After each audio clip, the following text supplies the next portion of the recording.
ओम नमः शिवाय। शिव महापुराण रुद्र संहिता पार्वती खंड अध्याय 26वां। माँ जगदम्बा भवानी पार्वती की तपस्या और साधना का यह उत्तम चरित्र है। इससे सबसे महत्वपूर्ण बात साधकों एवं जो साधक बहुत तत्परता से और गंभीरता से भगवत दर्शन, इष्ट सिद्धि अथवा किसी आध्यात्मिक उपलब्धि के लिए तत्पर हैं, समर्पित हैं, उनके लिए यह अध्याय बहुत महत्वपूर्ण है। इसमें माँ जगदम्बा भवानी ने जिस प्रकार से अपनी दृढ़ता का परिचय दिया है, गुरु निष्ठा का परिचय दिया है और जो वचन कहे हैं और जो उपदेश दिए हैं, उससे यह सीख मिलती है कि किस प्रकार से एक साधक को अपने गुरु, अपने इष्ट, अपने गुरु के आदेश, अपने गुरु मंत्र और अपनी साधना पद्धति पर पूरी तरह दृढ़ विश्वास रखना चाहिए, क्योंकि यह दृढ़ विश्वास, नियमितता और साधन के प्रति तत्परता ही सफलता दिलवाने वाली होती है।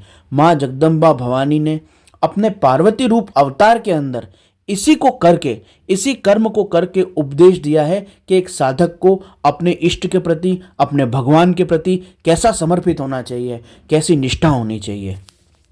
25वें अध्याय में हमने पढ़ा किस प्रकार भगवान शिवजी ने सप्त ऋषियों को माँ पार्वती की परीक्षा लेने के लिए भेजा। सप्त ऋषियों ने परीक्षा लेने के लिए माँ पार्वती के सामने ये कहा कि नारद जी ने जिन्हें भी उपदेश दिया है वो सब वैरागी और उदासीन हो गए, वो कैसे किसी का घर बसवा सकते हैं। सप्तऋषियों ने यह भी कहा कि भगवान शिव तो स्वयं उदासीन और वैरागी और विरक्त हैं। उन्होंने पूर्व में भी सती का त्याग कर दिया था, जिससे सती ने आत्मदाह कर लिया। इस प्रकार से माँ पार्वती के मन में संशय कहने के लिए सप्तऋषियों ने कई प्रकार की बातें बनाई, परंतु माँ पार्वती ने उन सभी का यथोचित उत्तर दिया और अपने गुरु नारद जी के वचनों पर एवं भगवान शिव की आराधना पर अडिग रही, दृढ़ रही। तब फिर सप्तऋषि उन्हें प्रणाम करके शिवजी से आज्ञा लेकर पुनः स्वर्गलोक में चले गए। जब सप्तऋषि स्वर्गलोक में चले गए तब भगवान शिव ने स्वयं माता पार्वती का परीक्षा करने का निर्णय लिया और भगवान शिव ने एक वृद्ध ब्राह्मण का रूप लिया। और भगवान शिवजी वृद्ध ब्राह्मण का रूप लेकर उस वन में, उस गौरी तीर्थ में गए जहाँ माँ पार्वती तपस्या कर रही थी। तब माँ पार्वती ने वहाँ पर एक वृद्ध ब्राह्मण के रूप में भगवान शिवजी को देखा। तो माँ पार्वती ने पूछा कि हे ब्रह्मचारी ब्राह्मण, इतने वृद्ध होकर आप इस नीरव वन में यहाँ पर क्या कर रहे हैं? और आप वेद वेत्ताओं में श्रेष्ठ नजर आते हैं। आप इस पूरे वन को, इस तपस्या क्षेत्र को अपने तेज से प्रकाशित और सुशोभित कर रहे हैं। अपना परिचय बताइए। ब्राह्मण वेशधारी शिवजी ने माँ पार्वती से कहा कि मैं एक वृद्ध ब्राह्मण हूँ, एक तपस्वी हूँ एवं पवित्र बुद्धि वाला और परोपकारी हूँ। तुम कौन हो? तुम किसकी पुत्री हो और यहाँ वन में क्यों तपस्या कर रही हो? तुम कोई छोटी बालिका नहीं हो और ना ही कोई वृद्ध स्त्री हो। तुम बिल्कुल तरुण हो। इस अवस्था में निर्जन वन में अकेले तपस्या करना व्यर्थ है। क्या तुम्हारा पति कोई तपस्वी था जो तुमको छोड़ के चला गया, अथवा तुम किसी अन्य तपस्विनी के साथ उसकी सहयोगी हो और उसके साथ यहाँ पर रहकर तपस्या कर रही हो और अपनी तपस्विनी गुरु की सेवा कर रही हो? तुम निश्चय पूर्वक बताओ कि कौन हो। तुम्हें देख के लगता है कि तुम वेद माता गायत्री अथवा लक्ष्मी हो अथवा सरस्वती ही हो। मैं निश्चय से अनुमान नहीं कर पा रहा हूँ, अतः तुम मुझे बताओ कि तुम कौन हो। पार्वती जी ने इसका उत्तर देते हुए कहा, विप्रवर, न तो मैं गायत्री हूँ और न ही मैं लक्ष्मी हूँ। मैं हिमाचल की पुत्री हूँ। मेरा नाम पार्वती है। दक्ष प्रजापति की पुत्री के रूप में मैंने पहले अवतार लिया था, परंतु वहाँ पर मूर्ख पिता ने भगवान शिव का अपमान किया, जिससे पीड़ित होकर मैंने योग अग्नि से अपनी देह को त्याग दिया और अब मैं हिमाचल की पुत्री के रूप में पुनः अवतरित हुई हूँ। मैंने इस जन्म में भगवान शिव को प्राप्त कर लिया था और मैं उनकी सेवा करती थी, परंतु भगवान शिव ने कामदेव को भस्म कर दिया और वो वहाँ से चले गए।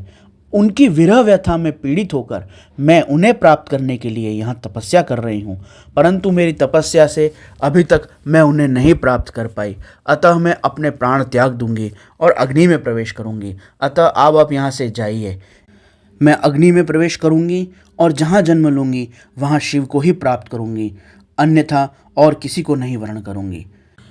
ऐसा कहकर माँ पार्वती अग्नि के अंदर समा गई। यद्यपि वो वृद्ध ब्राह्मण उन्हें रोक रहे थे, परंतु माँ पार्वती उस अग्नि में जाकर और स्थित हो गई। तत्काल ही वह अग्नि पूरी तरह शीतल हो गई।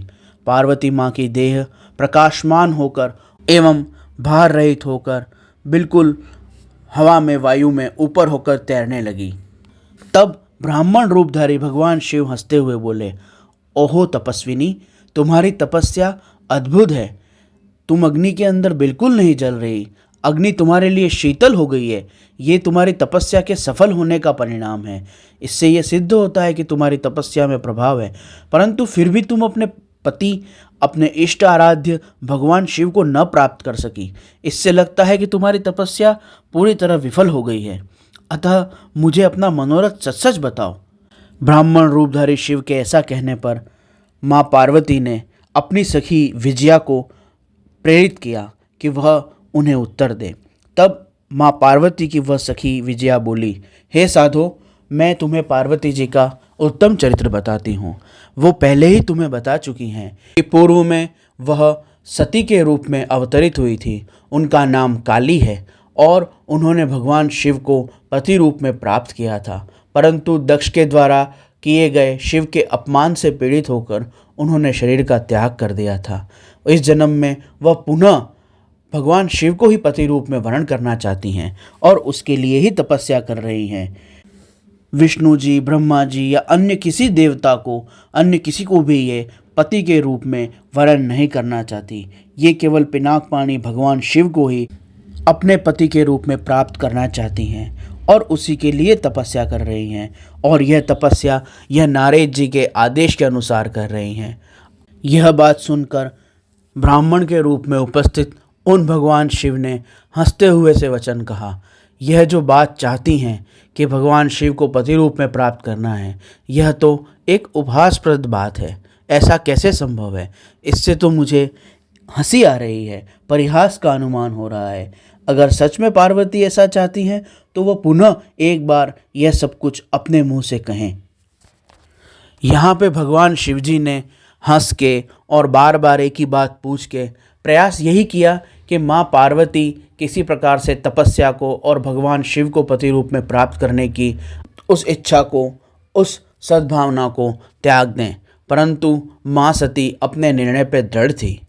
माँ भवानी जगदम्बा ने साधकों के लिए ये बहुत ही उत्तम और महत्वपूर्ण विषय बताया है। हम अपनी अवतार लीला द्वारा, साधना द्वारा, अपने कर्म द्वारा ये उपदेश दिया है कि साधक को किस प्रकार साधना करनी चाहिए, साधक की गुरु निष्ठा और इष्ट निष्ठा किस प्रकार की होनी चाहिए। जिस साधक को भगवत प्राप्ति करनी हो, जिसे अपने इष्ट की सिद्धि करनी हो, जिसे अपने लक्ष्य को प्राप्त करना हो, उस साधक को किसी की भी बातों पर और वचनों पर ध्यान नहीं देना चाहिए। उल्हाना पर, हंसी पर और विभिन्न प्रकार के विरोधों पर उसे ध्यान नहीं देना चाहिए। उसका उद्देश्य एकमात्र साधना, भजन और भक्ति होना चाहिए, ताकि वो अपने इष्ट को, अपने भगवत स्वरूप को शीघ्रातिशीघ्र प्राप्त कर सके, दर्शन लाभ कर सके।